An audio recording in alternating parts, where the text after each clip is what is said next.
урматтуу баяндамачылар, кечирим сурайм эгерде суроом кайталанса. Себеп келген жалпыга маалымдоо каражаттары менен элдер менен жолугушуп кирип чыгып отуруп мүмкүн укпай калгандырмын. Бирок социалдык түйүндөрдө жалпы шайлоочулар жеке куржунга, личкага да көбү кайрылып атат. Чет өлкөгө чыгып атканда задолженности болсо аэропорттон учурбай атат деп. Ушул боюнча, наверное, было бы хорошо и эффективно, если бы на месте они, если имеют возможность, погасили задолженность и благополучно вылетели. Если таковые процедуры имеются, это хорошо. Если нет, то почему бы нет? Скажите, пожалуйста, мнение. Медербек Анычевич, саламатсызбы. Бул механизм жаңы кирип жаткан жок. Чынында вот башында жаңы кирген убакта баягы инфраструктура даяр болбогондуктан жана бул чектөөлөрдөн өткөн билбегендиктен кээ бир жарандар билбегендиктен ошондой терс көрүнүштөр болгон.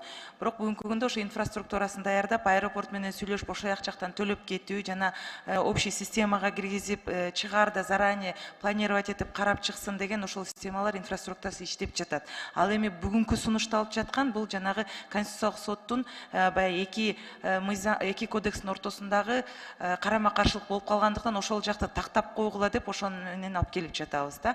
Механизм бүгүнкү күндө иштеп жатат. То есть, правильно я понял, вот здесь вот мой сокурсник, уважаемый Бахтияр Мырза, заместитель министра юстиции, сиздердин берген эмеңиздерде там прописано Гражданский процессуальный кодекс, ошол жердечи. То есть, простым, без официоза, без терминологии жөн эле айтсаңыз, Айнур айым, асан, карызы бар экен.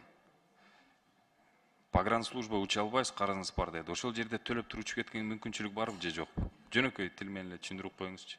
Азыр жок, бүгүнкү күндө жок. Аракет кыласыңарбы?